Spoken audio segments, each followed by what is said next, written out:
Hi, I'm Abraham, and I'm starting a YouTube channel at 50. I've noticed a few things over the past couple of years that my friend group and close friends that I have or that I meet with, and my social circle in general, is getting smaller and smaller. As I approach 50, things start to present themselves, and I start to get interested in things like my health, physical, mental, and social networks, whether it's in person or online, are a big part of that. And this channel is about that, but more importantly, it's about taking action. There's been a few things that I've had opportunities to be a part of that, for whatever reason, I didn't pull the trigger. And maybe you've got a couple of things like that too. This is me pulling the trigger. I thought about YouTube for quite a while and always came up with a really good excuse for it. I don't have the right equipment. I'm too busy. I don't know how to edit, etc. Right? Things that creep into your mind when you're watching these YouTube videos, right? Which are helpful, right? That's why I watch them. About how to go about setting up a YouTube channel, and what's the best way to do it, and what I would do in 2026 if I was starting a YouTube channel. It puts this stuff in your head, right? But I had to take a break. I took a couple of days off and thought, why am I doing this? Am I doing this for more money? The reason is that I'm a social person, and I think everyone deep down is a social person, but they want to do it on their own terms. So this is me doing that on my own terms. I'm very lucky. I'll say acquaintances. I can't say that they're. Well, no, I take that back. I've got a couple of good friends here in Australia, but for the most part, they're acquaintances. And I don't know if you feel the same way, but I feel like acquaintances almost make you more lonely than strangers. You're right at that cusp of being able to share and being able to be as real with someone as possible, and only with an acquaintance do you realize how wide the gulf is between having a true friend and a total stranger. So yeah, and I've got a lot of acquaintances, so the feeling of loneliness is more and more acute. And over the years, it's a quite gradual thing that happens. As we all did in high school, and at least in our youth, our friendship group was very big. Right? We had friends everywhere, and we'd get a call to go to this bar, or to do this party, or whatever it was, and hey, the party never ended. Well, we all get older. We start to splinter off into our groups, and you get to a point, at least I have in my 50s, I am 50, is that as you start to justify not having these groups around you, right? Now, I don't mean that I'm craving to be out at parties at 2 a.m., right? I'm asleep by 10 o'clock. 10:30 at the latest. But you do want to have it on your own terms, and I know that there are people out there who want the same. And I think that there's enough of an overlap in what I want and what other people want, that they'll understand what I'm saying, and that we can have some common ground on that basis. Anyhow, being 50, getting to this point, you start to rationalize things very, very quickly.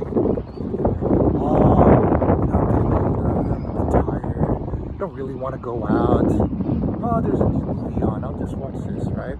Or I'll get to that book that I've wanted to read. And these are all great, right? There's always books to read and chores to do and, a million things you can do to occupy your time. And loneliness, at least keeping one's company, is very, very seductive. And it's a trap, I feel, because you can keep yourself happy with your own company, but you start to lose something. And I think there's an undercurrent of connectedness that we're all missing on account of that. I certainly feel that it's missing from my life. And so, two things that I want to touch on is that this is an opportunity, this is a trigger that I have to pull. I have to do this because I want to be part of the world again, and I don't want to retreat further and further away from the world. And my hope is that there are people who also think the same way. They want to be part of something, no matter where in the world they are. At least that's the hope. I'm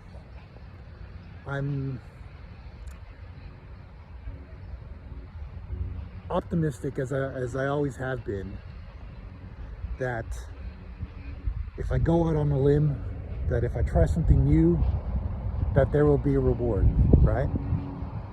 Now, you can't have a reward, or you can't know what a reward is until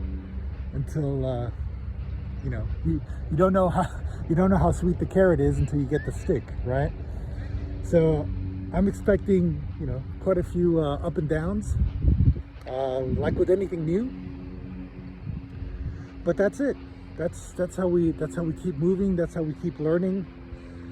And I expect to learn a lot, right? I think this is going to be a really good combination of a couple of things. Number one, my interest in doing something new.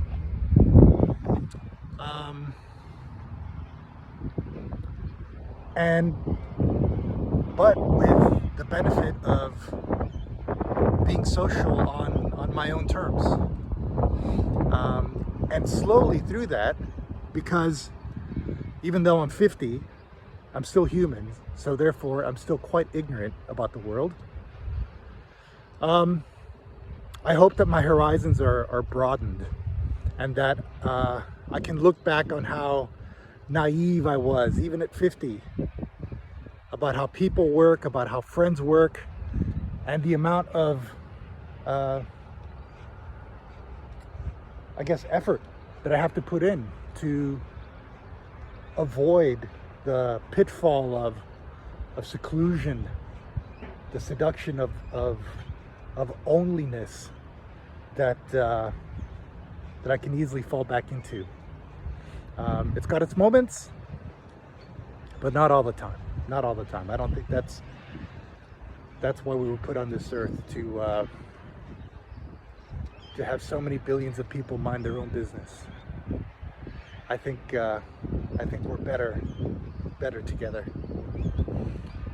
And so today, on this sunny, windy day in Australia, I'm taking that first step to break a lot of my internal rules, of which there are a lot. Things that I've told myself over the years that I've selectively reinforced through things I've seen other people do and my personal experiences. This channel is about deciding for the next part of my life which of those rules actually make sense. Which ones do I keep? And which ones do I stop doing? And which ones are missing? Right? That's the ignorance part. I'm reminded of a very famous mathematician by the name of Kurt Gödel. He did quite a few things. He really was an outstanding man. Because he kept to himself, and for other reasons, he went insane. But that's a very separate thing. Before he went insane, one of his key contributions was something called the incompleteness theorem.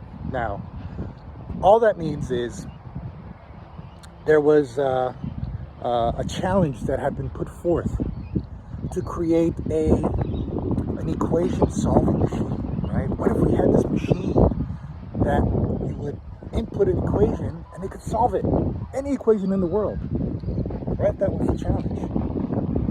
So, you know, mathematicians in the 1900s were very excited about this. And they set to work. Well, Gödel came in and said, well, I've just created this proof, and this proof tells you one thing. The incompleteness theorem tells you one thing. It tells you that if you've created this machine that has these rules that so-called, you know, solve every equation in the world, or solves or does something, then by the very fact that it does it, it cannot do it. Meaning that it is impossible to create an equation solving machine. Which also means that if you have 100 rules that solve every equation in the world, it just tells you that it doesn't do it, and that you need 101 rules. But that doesn't do it either. So you need 102 rules, and etc., etc., etc. So this is me figuring out which of those rules that I actually need to keep, which ones I need to throw out, and which ones I need to add, so that I can solve my own personal equation solver for life. And I